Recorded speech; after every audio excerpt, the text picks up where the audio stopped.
Hi friends, இன்றைக்கி நம்ம இந்த கல்லுப்பு வச்சு தான் ஒரு சூப்பரான ஈஸியான பரிகாரம் பண்ண போகிறோம். இந்த பரிகாரம் எதுக்குன்னா, கடனால் ரொம்ப கஷ்டப்படுறவங்க, அப்புறம் வீட்டில் எப்போவும் ரீசனே இல்லாமல் சண்டை வந்துகிட்டே இருக்கும். அப்படினாலே என்ன அர்த்தம்? நம்ம வீட்டில் பாசிட்டிவிட்டி இல்லை, மகாலட்சுமி நம்ம வீட்டில் இல்லை. அப்படி இருந்தால் மட்டும் நெகட்டிவிட்டி அதிகமாக இருந்தால் தான் நம்ம வீட்டில் அடிக்கடி தேவையில்லாமல் சண்டை வரும். சின்ன சின்ன விஷயத்துக்கும் சண்டை வர்றது, ப்ராப்ளம் ஆகிட்டே இருக்கும். ஒருத்தர் மனக்கசப்புலே இருந்த மாதிரி இருக்கும். இதுக்கெல்லாம் காரணம் நெகட்டிவிட்டி தான். அதெல்லாம் போய் பாசிட்டிவாக ஆகி நல்ல விருத்தியாகும். வீடே செல்வ செழிப்போடு இருக்கும். எப்போவும் ஒரு ஹாப்பினஸ் இருக்கும். இப்போ இப்படி ஒரு கண்ணாடி பவுல் எடுத்துக்கோங்க, இல்லை கண்ணாடி கிளாஸோ ஏதோ ஒன்று. கண்ணாடி இல்லைன்னா பீங்கானில் இருக்கலாம். பிளாஸ்டிக்கு, சில்வர் அந்த மாதிரி எதுவும் வேண்டாம். கண்ணாடியில் இருந்தால் ரொம்ப நல்லது.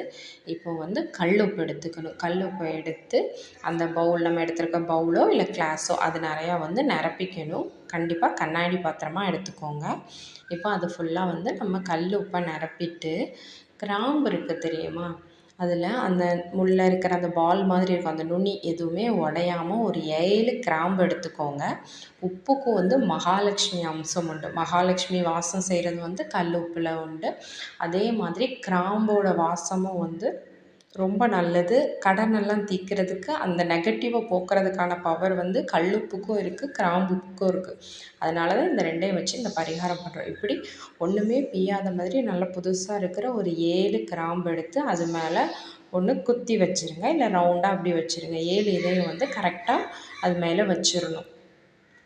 இதை நல்லா சுற்றி வச்சுட்டு, இதை எங்கே கொண்டு வைக்கணும்னா, நம்ம வீட்டில் எல்லா மூலையிலையும் கொண்டு காட்டிக்கோங்க. கதவு பின்னாடி அங்கே இங்கெல்லாம் இந்த நம்ம சாம்பிராணி காட்டுற மாதிரி அந்த பிளேஸ்லலாம் கொஞ்சம் கொஞ்சமாக இப்படி லைட்டாக ப்ளேஸ் பண்ணிவிட்டு, அதுக்கப்புறம் அதை எடுத்துகிட்டு போய் எங்கே நம்ம காசு வைக்கிறோமோ, பீரோக்குள்ளே இருந்துச்சுன்னா பீரோ பக்கமாக அந்த மூலையில், பீரோக்கு அடியில் வைக்கலாம். ஏன்னா இது யார் கண்ணுக்கும் தெரியவே கூடாது. வெளியே இருந்து வர்றவங்க இதை பார்க்கவே கூடாது.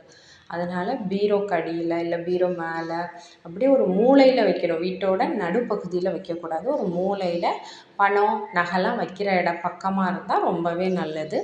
அப்படிப்பட்ட இடத்துல இதை கொண்டு வச்சிடணும். இதை ஒரு 15 நாளுக்கு ஒருக்கா சேஞ்ச் பண்ணிகிட்டே இருக்கணும். ஏன்னா அந்த நெகட்டிவிட்டியெல்லாம் உப்பும் கிராம்பும் ஈர்த்து வச்சுருக்கோம். அதனால் அந்த உப்பையும் கொட்டிட்டு கிராம்பையும் கொட்டிடணும். இது யாரும் கால் படாத இடத்துல கொட்டணும். ஒன்று மரம், செடி அதில் இருந்தால் அதுக்கு உள்ளே போட்டுருங்க. இல்லை செடி, மரம்லாம் எங்கள் வீட்டில் இல்லைன்னு நினைக்கிறவங்க சிங்க்கில் தண்ணியை ஊற்றி நல்லா கரைச்சிட்டு சிங்க்லேயே ஊற்றி விட்ருங்க. அப்படியே போயிடும். கிராம்பை ஒரு பேப்பரில் மடக்கி டஸ்ட்பினில் போட்டுருங்க. கால் மிதி. இப்படி நீங்கள் 15 நாளைக்கு ஒருக்கா சேஞ்ச் பண்ணிவிட்டு ஒரு 3 மாதம் வச்சு பாருங்கள். உங்களுக்கே டிஃப்ரென்ஸ் தெரியும். கண்டிப்பாக ட்ரை பண்ணுங்கள். என்னோடய சேனல் பிடிச்சா சப்ஸ்கிரைப் பண்ணிக்கோங்க. பாய். தேங்க்ஸ் ஃபார் வாட்சிங்.